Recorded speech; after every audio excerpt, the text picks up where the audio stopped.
everyone, and welcome to another episode of Socratic Cinema. I'm Kasey Clark. I'm James Delicio. And I'm Charlie Heatherly. So this week, we're jumping right in to one of my favorite movies. It was a special request from Emma. Thank you, Emma, for sending this in. We jumped into Anastasia. Yes. Yay. Woo! Yay. Super excited. Yes, I'm honestly so excited. This is one of my favorite movies. But this is our first episode of season 3 of Socratic Cinema. We made it, guys. We did made it. A long way coming. With the new look, with the new logo. Very clean. Yes. I'm still So surprised we got cute. past the Spider-Man episode. So yeah, glad to be here. So we can start off with initial thoughts, James. Okay, well, I want to preface by saying huge shout outs, like Kasey said, huge shout outs to Emma, our number one biggest fan. We're doing this one for you. You've been requesting this movie for a real long time. Sorry we couldn't get it out sooner, but we're finally here, getting around to covering Anastasia. If you guys have requests for movies you want us to do, please drop them in comments or DM us on our Instagram or shoot us an email, and we'll get around to them. And this is just proof that we will get around to them because we're here doing Anastasia. But my thoughts on the movie.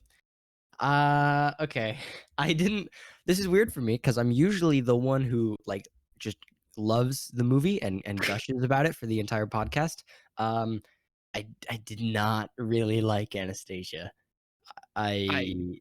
Boo. Yeah. Okay. Or yay. I don't know my own opinion on it yet. So Yeah, we'll see. Charlie's opinion is secret. Kasey and I Yeah. have both been very vocal about ours in our group chat.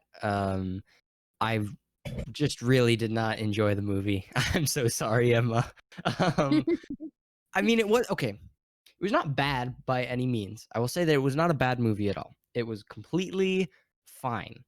But it just nothing about it really jumped out to me to grab my attention. The music was nice and the art, like the background art, I think was really, really great. But just the story and the characters were kind of flat to me. I don't know. I just couldn't really get invested. It felt like there was no, like it was missing. Literally, it was missing a third dimension. But like writing wise, I feel like it was missing a something more than the kind of surface level of the characters. But that's just me. That's just me. More power to you, Kasey. I'm happy you enjoyed it.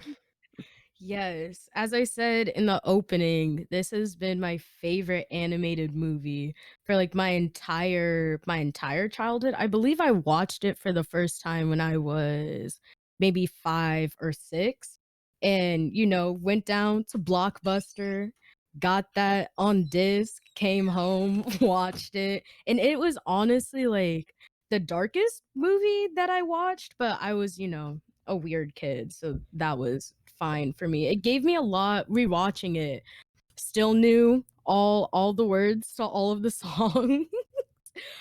And it really gave me more, what was it? The Black Cauldron type vibes. And then like I also love this other movie called Quest for Camelot, and it's very like Quest for Camelot, Road to El Dorado tier in my head. And I really liked it. I can understand what James is saying about the characters kind of being like two-dimensional. But for me, I just really, really enjoy movies that can be like kind of about nothing. And I feel like for the time, for the time, like there was a lot of movies where it's like character development 5, adventure 17, and they just like focused more on the events than developing their characters. And I only have one major gripe with the movie, and we'll get to that. But finally, let's get to our well-awaited Charlie. What did you Thank think? you for the title. Yep. Okay. So it's very interesting because when we were talking about this movie just a day ago, already the camps were divided. You can go into Team Kasey, Team James. It was war. It was chaos. And I was like, there's no way I'm going to go into this film and not come out on one side. And I watched this film precisely, let me check the time, about an hour ago. I finished about an hour ago. Punctuality, folks. I was on time. Thank you very much. And in one word, this is what I think of the film. Are you guys ready? Are you guys ready? Yes. Yeah. I mean, eh. Thank you. Oh, I Listen, Thank you. no, no, no, Right no. here, can't. Charlie. Give it to me. Give I it to me don't right here, I up don't top. go all the way to James's side. I don't go all the way to Casey's side. And this is not me trying to appease both parties. That's just literally my thoughts on it. It just felt like it was the best Disney B-roll that you could possibly get. But Yes, that's but exactly how I feel. but Disney B-roll isn't horrible. And No, yeah. I think some of the songs are super catchy and I like the characters and I was rooting for them the entire time. Unlike you, James, I thought that they were fairly three-dimensional, like the beautiful CGI within the movie. That was Fair, flawless. E fair.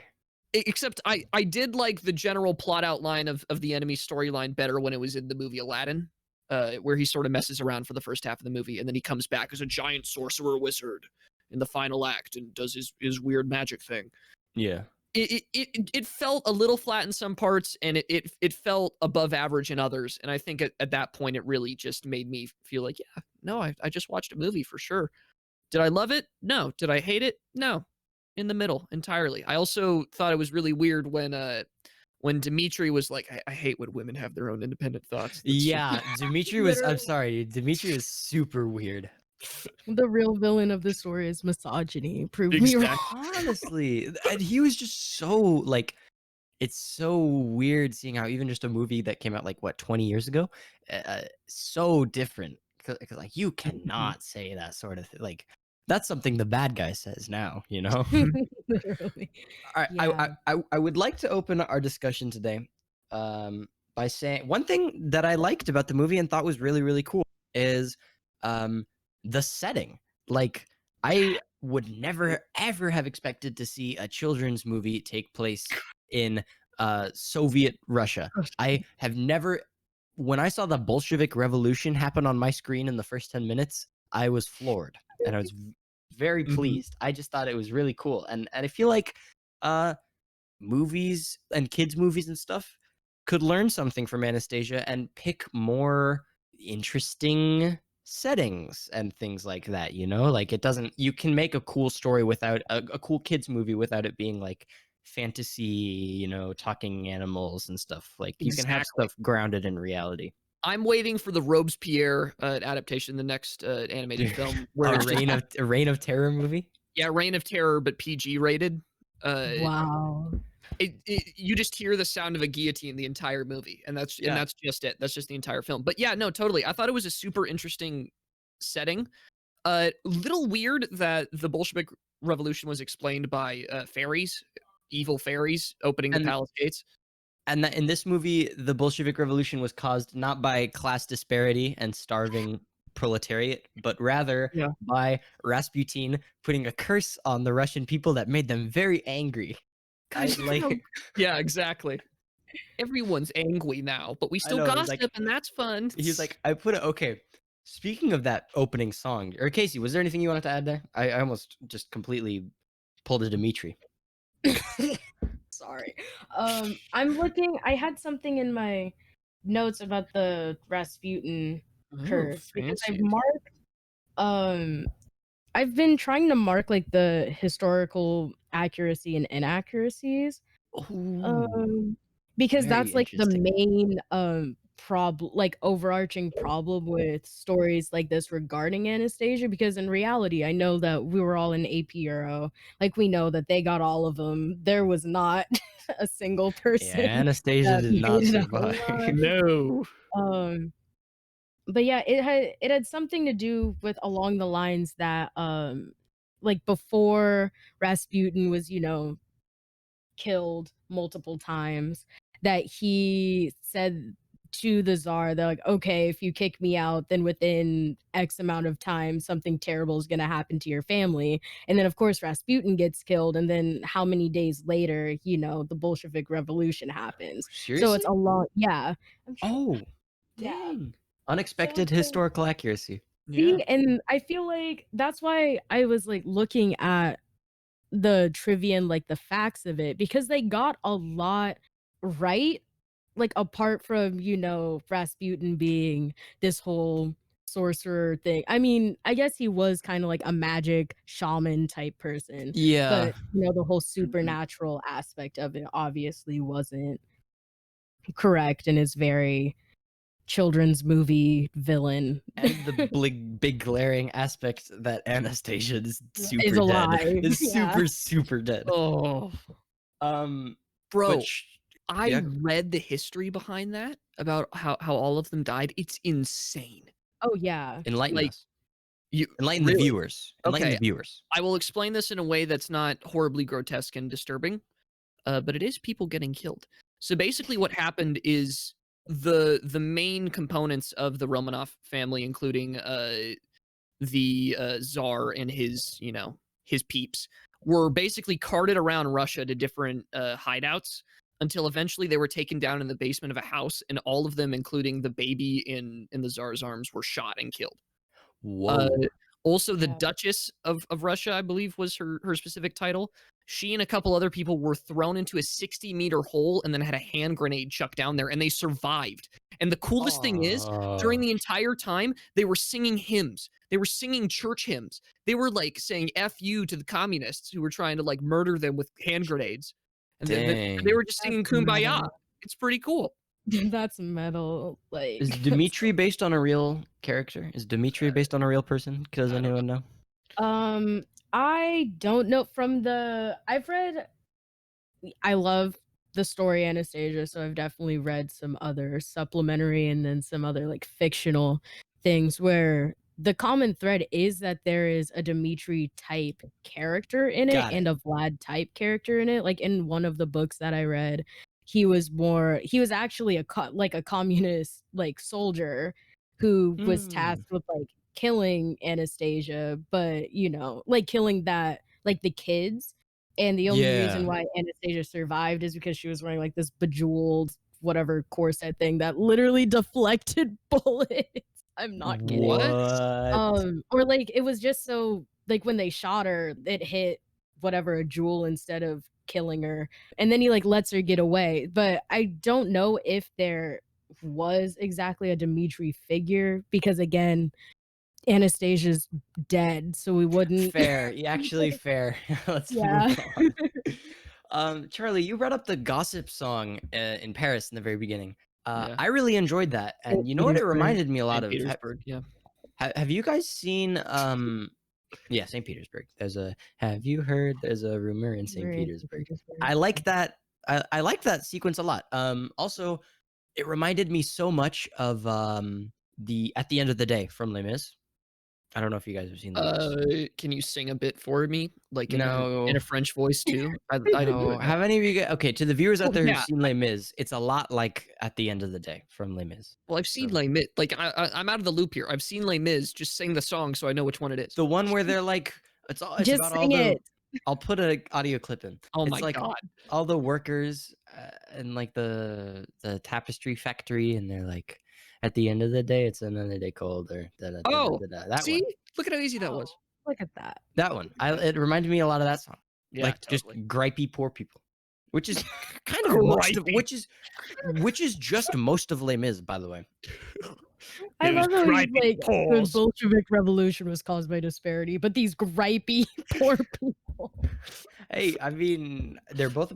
Whoa, wait a minute. Both of these. Holy.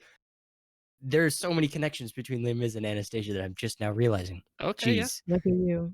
They're both in Europe. Yeah. They're both musical. That's the most surface level thing I've ever seen. They both had a director. No, they both are about, I mean, these big revolutions, right? The Russian Revolution and the French Revolution. No, come on, dude. That's a valid claim. And they're also both about like a wanted person going undercover and kind of like gaining notoriety. No, Valjean in Les Mis, criminal, nobody, convict, kind of goes undercover and is the mayor of. That would make Valjean Dmitri then, and you hate Dmitri. No. I mean, I like Dmitri, but I hate some aspects of him. You sound like the super fans of some fandoms. Like in Hamilton, there's this theory going around that like, because Hamilton dies at the 44th song and his age is 44, that Lynn intended it or something like that. What? You sound like those people. I've seen so many of those. So he sounds like he's reaching. Yeah. All right. Anyways, that made a lot more sense in my head, but they're basically the same movie. You know, you make a fair point, yeah. Am I the only one who thinks Javert is, like, the best? Like, not morally, but just, like, the best villain ever. He's so Yeah. Not his singing voice. Mm. Russell Crowe. I'll listen, he's not that bad. Anyways, oh, wait. I want to. What are our feelings about Rasputin? Because I thought he was like Hades from. They were like trying to go for like Hades from Hercules, kind of like that sort of feel, like with the little imp guy too. Mhm. Bartok. Ugh. I hate Bartok, by the You way. hate Bartok? His I like voice got on my nerves. So he sounds like iDubbbz's like weird voice, you know? Oh, That's wow. exactly what it sounds like. Bartok's a sweetie, dude. What do you He mean? I don't know. It's like his character, yes, but the voice, I just couldn't deal. But anyways, Rasputin.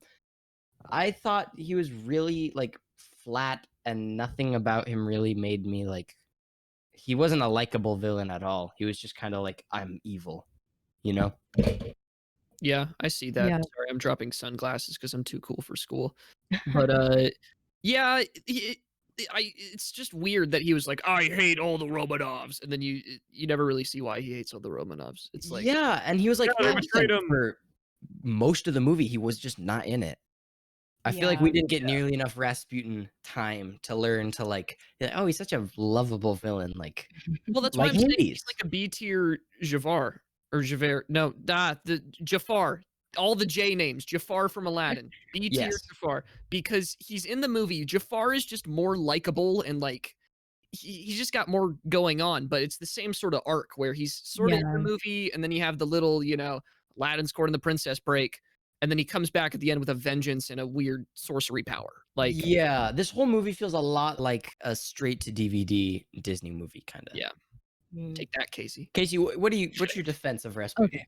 So Rasputin, a lot of the stuff with Rasputin is historical background, which of course some of it's not PG enough to put into the movie because essentially Yeah. what Rasputin was he wasn't exactly the confidant of the king of the czar. He was the confidant of the czarina, and there was all sorts of speculation that he in exchange for helping Alexei, who is the youngest, which we see in the dream sequence, who had like a blood clot problem, like his body didn't produce blood clots, so if he got cut, literally would bleed out. So they went to Rasputin to essentially use his voodoo magic, not voodoo, but Yeah.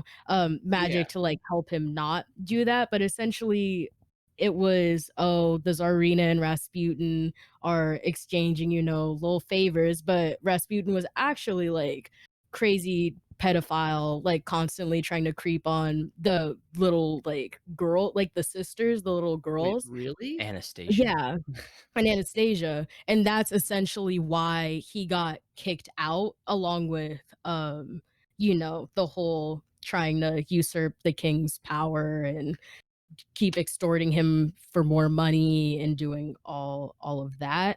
And so of course you can't really include that in the movie because again, kids can't really handle that or even like really like understand it or in Right. the way that like you would want them to. And so I Yeah. feel like they definitely played it safe with going for like the jilted or the jaded consultant coming back and wanting revenge. And yeah, I get it. I feel like the evil and fear of Rasputin is more perpetuated through him just wanting to kill this girl that he's never like met, which is highlighted by Bartok being like, "Yo, can you chill? Like she's Mhm, fine. Like you're mhm. not even threatened anymore." And also like the bodily gore of him, like how he just is falling apart. Well, he's a corpse for the majority Yeah, of the that I movie, will give except in him one that. part. He was very creepy. I will definitely give it that. The That was end really when he some cool melts, effects. that was Oh, yeah, that was terrifying. Ugh. gross. That was But terrifying. I just mean like as a character. I feel like Yeah. I didn't get anything past just like he's evil and wants to kill this girl, you know? Yeah, Like and in the musical adaptation of Anastasia, like that was on Broadway, he's replaced with someone called Gleb, who's a communist leader. and he's way Oh. more, compelling than Rasputin because well, a lot of the stuff with Rasputin, they, like, either couldn't include or had to, like, reach, into a lot of, like, supernatural lore and stuff because, again, Rasputin was dead and didn't do any of those things. Yeah, okay. I will have to check that out then, because that sounds a lot cooler to me.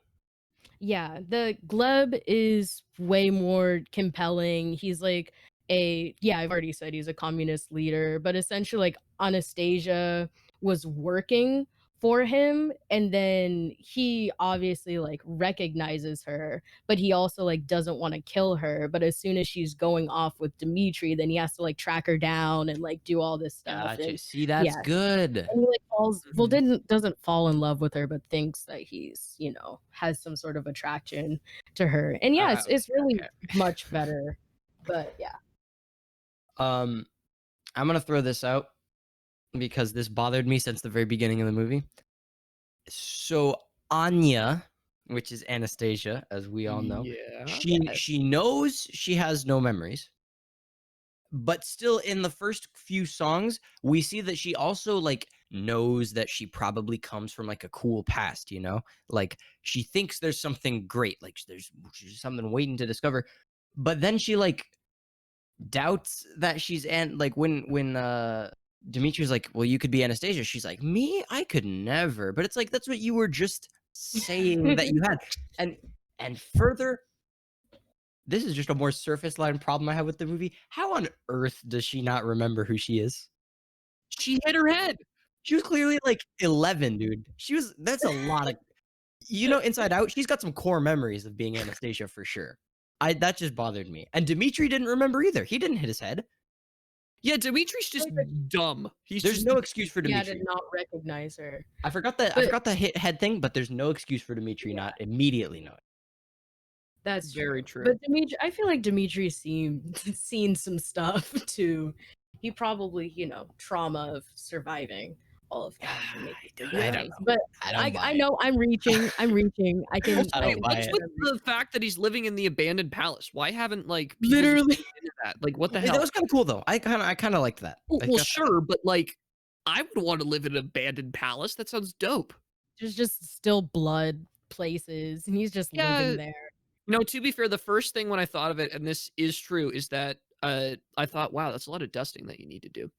Like, Yeah. Yeah, I'm getting to that age where that's the first thing that I think about instead of wow, cool, pretty palace, and it's yeah, getting it's the scary. cleaning. Dimitri reminded me a lot of kind of a Flynn Rider or Aladdin type I was character. about to say that. Mhm. Compulsive liar, Yeah, a lot like Flynn Rider, but just like less Everything. well done. less charismatic. Yeah. It was John Cusack who played him, right? Yes, it was. Hmm, interesting.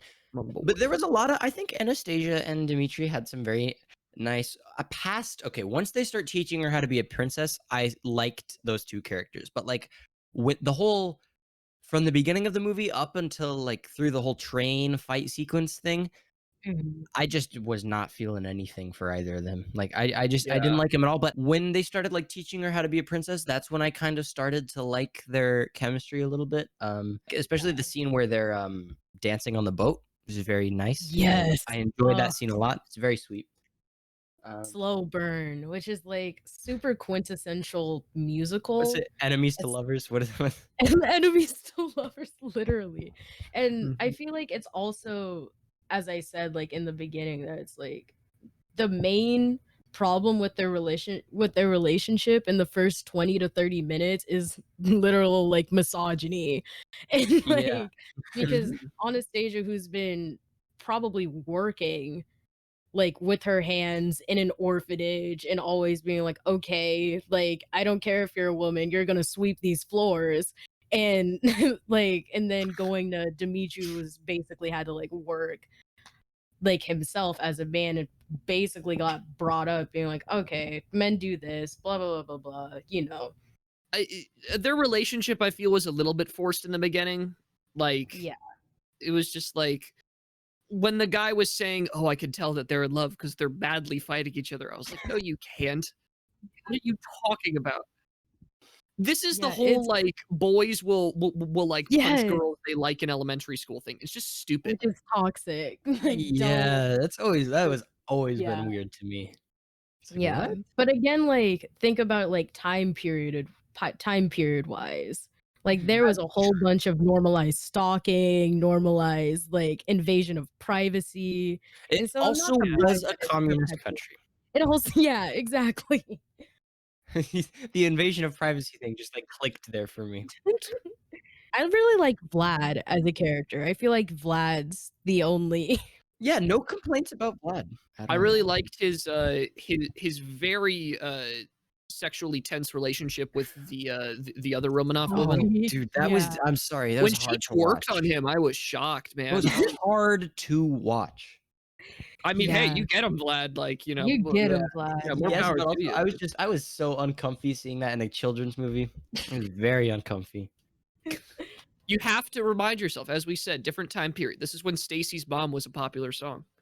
Like, Facts. yeah, Fair, you have to go back and remember these things. But fair. yeah, I think that for the most part, the characters were not like, oh my gosh, I love them. Like you made a really good comparison to Flynn Rider. I feel like Flynn just has a lot more charisma than Dimitri. Dimitri just felt Yeah. like, I just want the money. Yeah, I think that's what all these Until he characters didn't.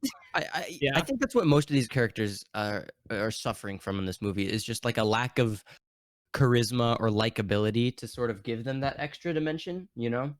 Hmm. Yeah, I feel like they're kind of like it's like we have these outlines of what these characters are, but there's nothing to bring them to life.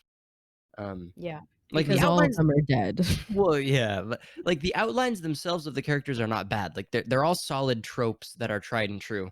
Um, but just they aren't, I think, executed in a way that makes them at all fresh. Sure.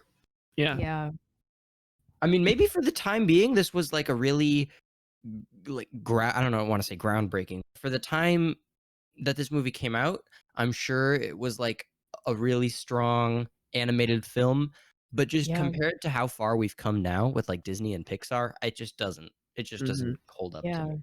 Well, you've. because Oh no, go ahead, oh, Casey. oh, sorry, I can't exactly remember, in what order that these movies came out in, but I I truly do believe that, like, the animation style of kind of including more 3D aspects, was really, like, groundbreaking because so it was, like, Anastasia and then Titan IE, and those kinda cemented the 2D mixed with 3D, and then later like movies like Atlantis and Treasure Planet and like Mm. Sinbad and like all of those movies who use gradually like better technology to kind of achieve that look, but I really do think that Anastasia might have started it.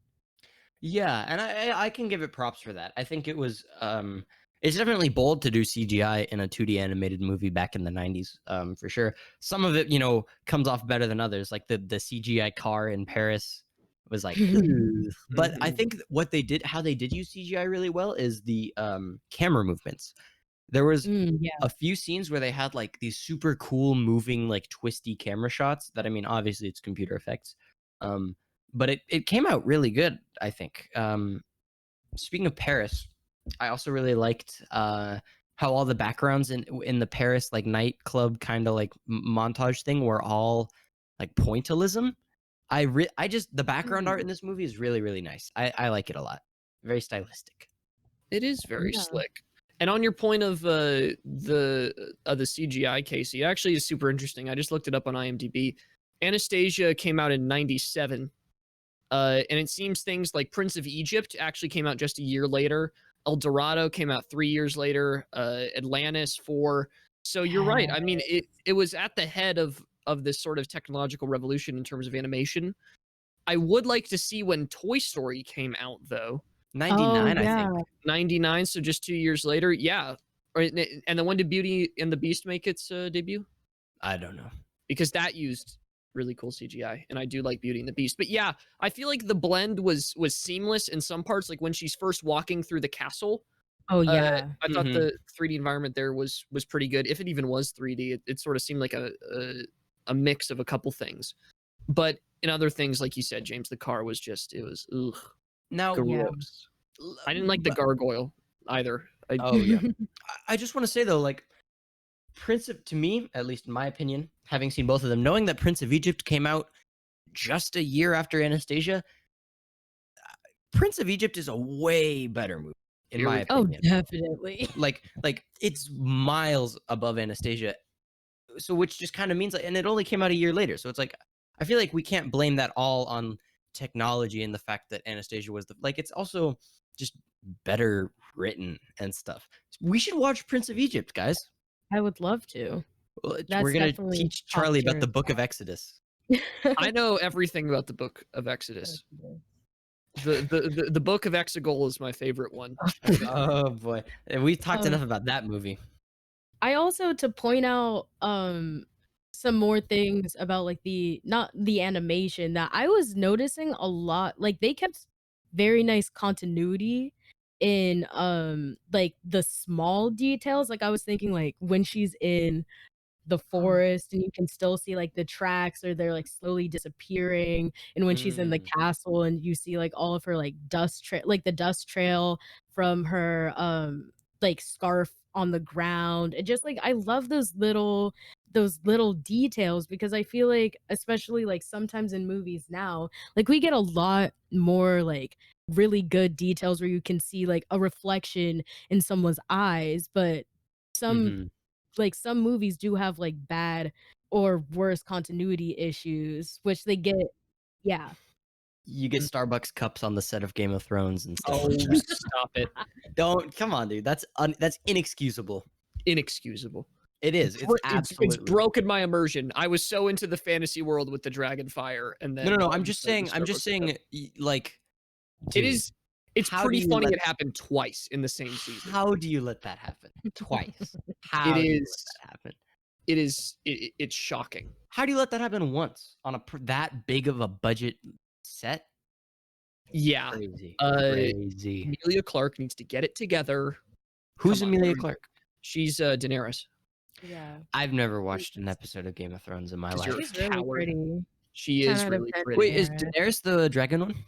Yes. Yeah. But on the topic of small details, I've recently become a very big fan of chess. I'm just leaving my chess face. I just entered into it, and there's a chess game in the movie, and I had to stop and pause and see if it was actually checkmate. Wait, when do they play chess? On the boat. It's there for like a couple seconds. Is it actually checkmate? Okay. If I interpreted which one the king was correctly, which is hard to tell because the king can look different depending on, what type of pieces you have. Yeah. I think he was actually mated the turn before. And then for some reason they put in another one. But if it was indeed on that turn, like disregarding the fact he was mated on the turn before, I believe it was checkmate, because That's good. it was like the worst game ever though. Dimitri had like 4 pawns left, and then the other guy had all of his pieces. And just like Wow. barreling down. And I was like, oh my gosh. Goodness. But he got scholars mated. Exactly. But that's the thing, is that I'm glad that makes me happy, Charlie. A lot of really garbage chess, like chess is the kind of thing in movies where they just like use random chess terms to make it sound like the characters know what they're talking about. They'll be like, I see you've declined my upside down reverse bingo gambit. Too bad, it's checkmate. And they like move one pawn. And it's just like stuff like that. I don't know. So that's good. Points for Anastasia for having good chess continuity. Yeah, almost good. I mean, I think it was. I don't want to say anything, because if there's a chess nerd in the comments, they'll be like, well, actually, due to the Queen's Gambit, it's not checkmate. The Botez Gambit. Botez Gambit, the only type of gambit that I can perform on a consistent basis. I don't even. All right. I'm sorry, Kasey. Oh, you're fine. I had finished. Any chess heads in the chat? In the chat. We're not on Twitch. Yo, wait, guys, check this out. In 1992, Aladdin had a chess scene with the carpet playing chess with the genie. The board was 7x7 instead of 8x8. Oh, and it's set up wrong. There is no king for the white pieces, which is impossible. As kings are never taken out. Hold on, wait. And then this movie came out in 97, right? Yes. It's good. There are no mistakes. I don't see it on this website, which has tons of different mistakes. So That's good. pretty That's cool. good. Any chess heads in the listening to the podcast? Comment down below.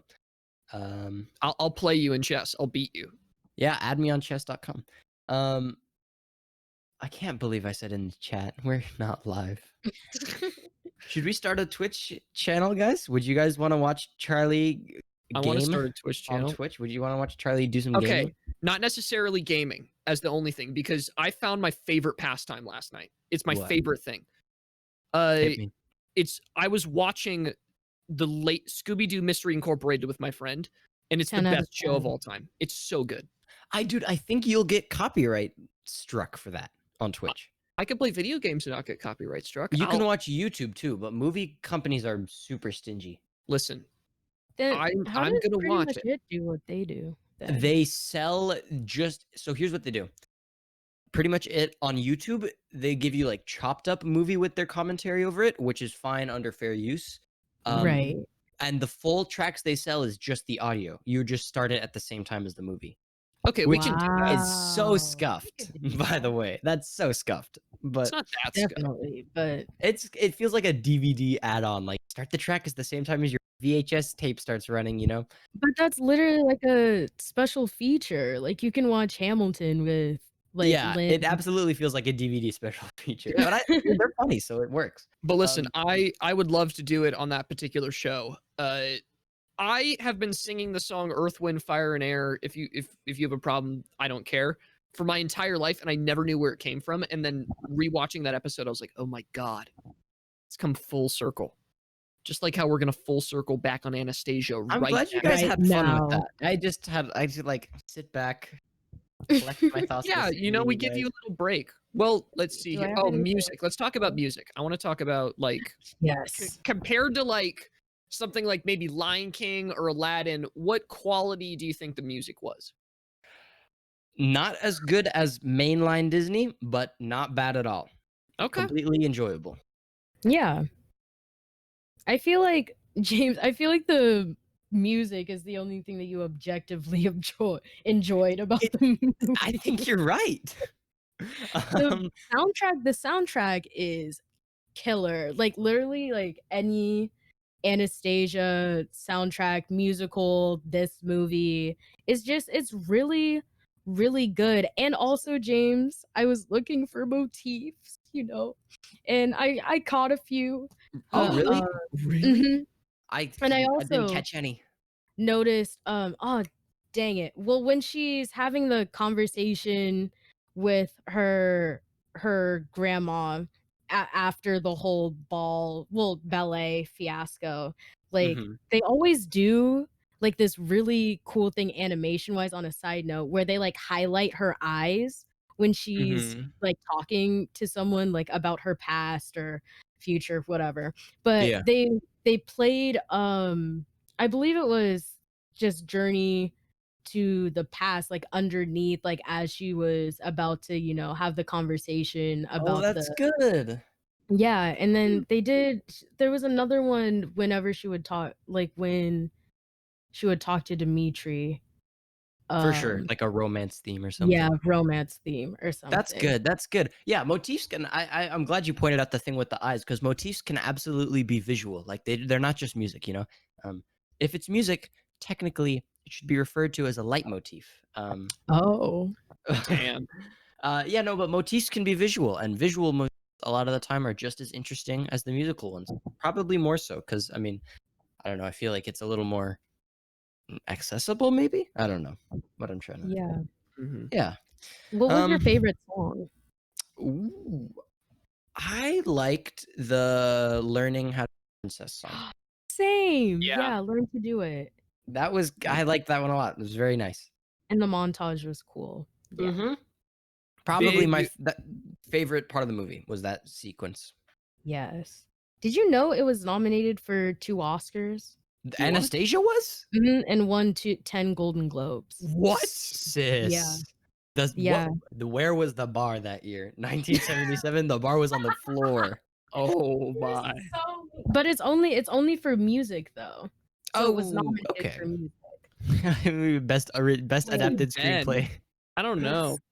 Let's see. What else came out in 1977 or 1997 that would have got it over Anastasia? I don't know. Well, we have technology. We can do it. Yeah, tell us what the nominees were for the music. Okay. The 69th Academy Awards. Here we go. No way. You're simply lying. It's just the best year for the Academy Awards. Best animated short film. But okay, best original song. Yeah. I finally found someone from The Mirror Has Two Faces for the first time from One Fine Day. The Thing You Do from That Thing You Do. And Because You Loved Me from Up Close and Personal. So apparently Anastasia wasn't even nominated for that. What now, Kasey? Okay, so I'm looking at it. So it had 10 wins and 23 nominations. So it was a nominee for the Academy Awards for Best Music Original Song for Journey to the Past, and then Best Music in Original Musical / Comedy Score, just in general. So it was nominated for that. It was a winner of the Annie Awards. Hank Azaria, which was the voice of Bartok, won. Angela Lansbury won for the Dowager Empress.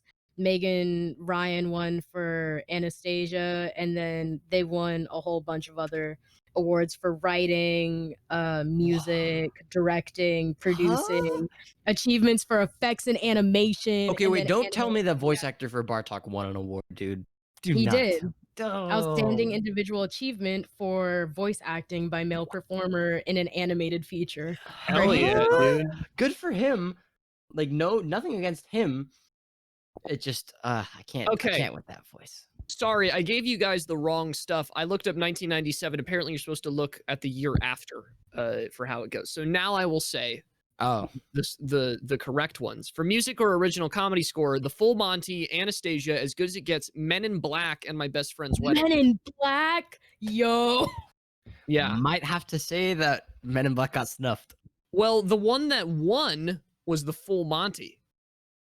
I don't even know what that is. And then, oh my God, Anastasia lost in the original score category to My Heart Will Go On in Titanic. That's true. But it also is on technically the same level as Hercules Go the Distance. No, which was it also is not, nominated. dude. Hercules is... Okay, I don't agree with that. Hercules is... Hercules... Wait, here's the real connection. It's not Les Mis. It's Hercules. It literally is Hercules. This movie is literally just bad Hercules. Rasputin, bad Hades. Anastasia, bad Hercules.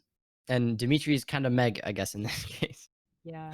And then Vlad's Phil. Yeah. Dude, this movie is just it's literally... Dang it, James. Bootleg Hercules. I can't believe this. If anyone of you guys want to watch Anastasia after listening to this podcast, just watch Hercules instead. No, watch Anastasia. Okay, just go watch Hercules. I have one more point, which was my Time main gripe with the movie. I am incredibly tired of the lost orphan, like, has all of her traumas solved by the end of the movie. I'm sorry. I'm sick of it. I've been watching a lot of Disney movies recently. Like Moana, who I guess she's not necessarily like an orphan, but there's still, like abandonment stuff with Maui in there. And then of course you have Tangled and Princess and the Frog, which, her dad dies. And I just find it really honestly like exhausting, because coming from my perspective, like I'm adopted. I've been through like the orphanage system, and I feel like it's actually kind of damaging to have movies like this, and this movie is kind of like a reminder of it. Which, I mean, it doesn't do it terribly, because it just is like, well, her it doesn't do it terribly, but still having main moral of the story is you don't need the family that you've spent your entire life looking for. If you can have them, on speed dial, and if you have like a hot boyfriend to deal with all of your trauma. And I feel like it is damaging to not actually address that this is actually like happening to a lot of like, there are a lot of kids who might be watching, like, these movies and be like, "Huh, wonder when my, like, fairy tale ending is gonna come and all the, you know, trauma Yeah. from being in foster care or being through the orphanage system or having, like, abusive parents or abusive, relatives are gonna be solved by either a man or, like, some, you know, like, BS self-discovery thing." But that's just my main gripe of the movie, and it's not directed True. directly at the movie, it's just a pattern that I wanted to address. Big true. I could not agree more. That sounds incredibly damaging. I'd never thought of it, especially within the context of kids in the foster care system and things like that. That sounds super bad. It sets up a very bad, false like expectation system. Yeah. And I mean, even just for everyone, I've seen like people talk like kind of critiquing the fact that like modern fiction has kind of accustomed us to like expecting a magical third act to our lives, you know, Yeah. rather than like learning how to be happy with the life we actually have. Like escapism is good, but to an extent. Like you have to Yeah. there's some slippery slopes with like escapism and fiction that I think is really interesting and I want to read more about. But that was a very good point, Casey. Yeah. Thank you. Hot Yeah. take. No, Hot totally. take. Because like Massively hot take. all Anastasia does is she's like, "Oh, whoopsie doodles, I don't know my past. Guess I gotta go find it." Like she barely has any sort of negative emotions towards it. And you're And entirely right. it Not even Prince Charming comes in. Some like schmuck comes yeah. and saves her. But it's I think it's the main thing is the fact that it's like anyone any orphan or person who doesn't have like a past in these movies, their past is always something grand and magical. And Yeah. you know what? That is why I liked the fact that Rey was a nobody in The Last Jedi. It sounds unrelated, but it's like No, I was it going there it too. it takes that thing and it's like, no, no, no. You don't need to have some crazy magical past to be cool. Like to be a good person. You don't need that. And then Rise of Skywalker said, nah. It's also like how in forgive me, The Amazing Spider-Man 2, they did this weird plot line where Peter Parker's parents were like these crazy secret agents and the spider bite was only ever meant to bite Peter. And it's like, no, no, no, no, no. That's not the point of this is that it's anyone can be like you don't need some magical past to define you and give you value. Movies like Anastasia reinforce that. Mhm. Anastasia's problematic. Well, it's just very weird to see this growing trend within like the movie ecosystem. It's strange that movies who marketers often will try and sell the relatability of their films or their stories. People so often get wrong the fact that, you know, characters that go in to be extraordinary people usually think that they have to have extraordinary beginnings, and you're right. Normal people can become great. And It I is don't see against the American ethos to tell these kinds of stories. This is it, supposed to be a land of opportunity, yeah, and our fiction does not represent that. Anastasia's socialist. I've had That enough of it. is Well, facts. I mean, yes, it is Hot social. It's take. communist to be specific, but Okay, I have actually a revelation for all of us guys. all right, all right. I think we watched the wrong movie.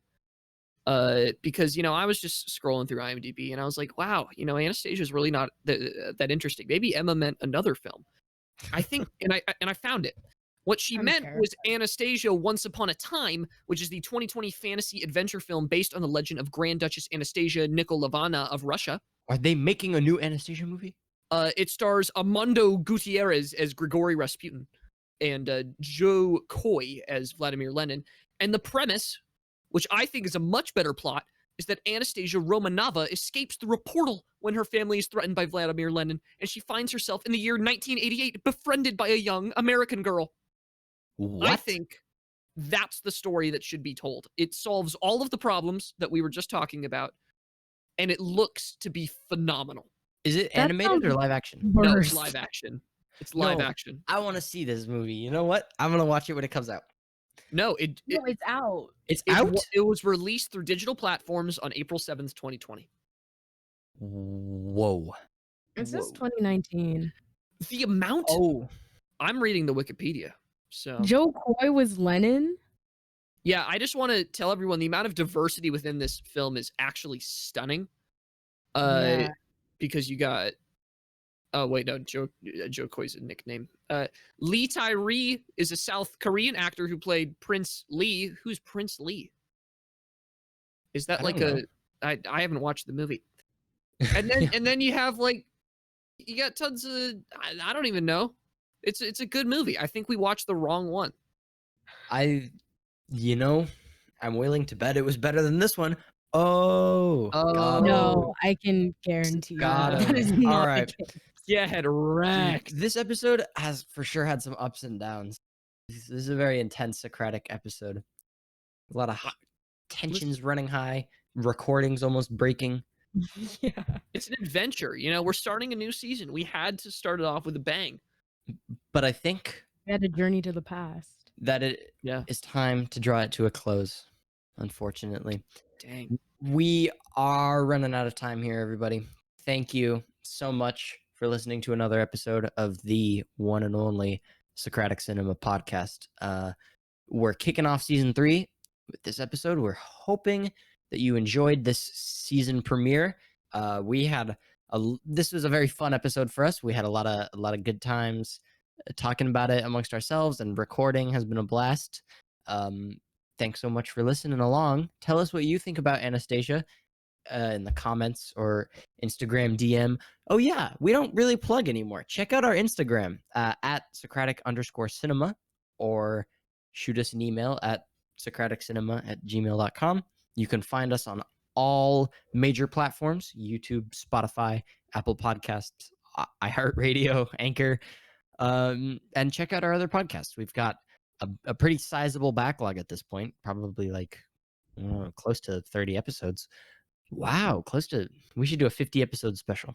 We should do a 5K sub special. Give us a subscribe on YouTube. I stuttered. And follow us to stay alert for when our next episodes drop. We release every other week on Saturday. Yeah, with all that said, this one's for you, Emma. Thanks for listening, y'all. We'll see you next time. With that, we have been Socratic Cinema. Adios.